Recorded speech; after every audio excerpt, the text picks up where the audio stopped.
If you would like to attempt self-resolution between yourself and the tenant, you can do that within your Safe Deposit Scotland account. If you select the option that says Repayment Not Agreed in Self-Resolution, the case will then drop down to provide the address and the corresponding details. Select View Edit, which will then take you into the deposit summary for the property. When you're in the deposit summary, you have the option to continue the repayment journey, which will take you over to the self-resolution page. Within the self-resolution page, you will have a breakdown of the repayment summary, so what's been claimed by the agent or landlord, what the tenant has agreed to, and how much is currently unresolved. From the bottom of the page, you have the option to agree with the tenant's repayment request.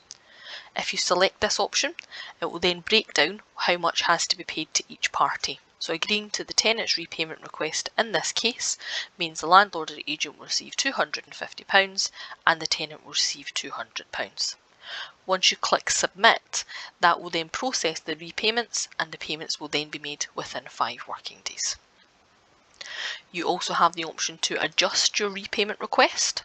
If you select that option, it will give you a note of the repayment summary again, and you can then adjust your offer accordingly. So if you want to reduce your request to £350, you can do that from there, and that will then state the amount paid to the landlord £350, amount to go to the tenant £100.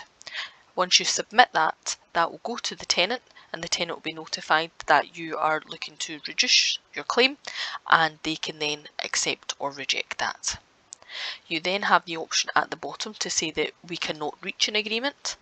If you select that option, you'll have a text box there, and you can then tell us what you've tried to do to reach an agreement with the tenant, and what you've tried to do to self-resolve the case. You can then click submit, and that will pass that information over to the adjudication team for them then to have a look into when they're reviewing your case. You also have the option to state that you want to make an offer. So from this box, you can then provide a settlement offer to the tenant. So say you were willing to accept £250, you then put that in there and select that you want to make an offer. That would then send the offer to the tenant, and they then have the option to accept or reject that. Alternatively, you have the option here to state that you do not want to make an offer, which then takes you back to the self-resolution stage, and it gives you the 3 options again, so that you can then choose accordingly which stage you would like to use next.